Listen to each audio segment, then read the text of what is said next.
Cristel Fulgar at Ha Soo Hyuk, opisyal ng mag-asawa. Dream wedding sa Seoul, South Korea. Isang fairy tale ending at bagong simula ang nasaksihan natin nitong Mayo 10 dahil Cristel Fulgar at ang kanyang Korean partner na si Ha Soo Hyuk ay opisyal ng mag-asawa. 3 buwan matapos i-anunsyo ang kanilang engagement, finally, naganap na ang kasalan sa Luna Miel Events Place sa Seoul, South Korea. At base sa mga larawan mula sa Nice Print Photography, talagang pang K-drama ang eksena. Si Cristel, napakaganda sa kanyang off-shoulder bridal gown na may intricate beadwork, sequins at gemstones. Kompleto pa sa beaded hairpiece at wedding veil.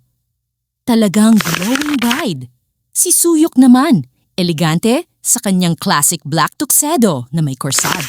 Simple pero dignified, bagay na bagay sa kanyang bride. Ibinahagi ng Nice Print ang caption, "It's official.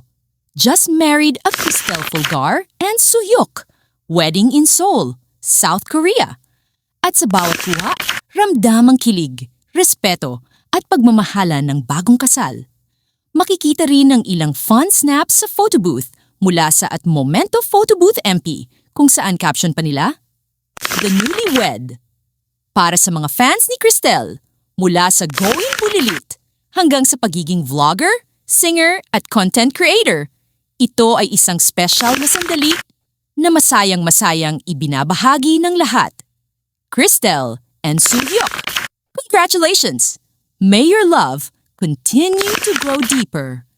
And may this be the beautiful beginning of a life full of faith, fun, and forever.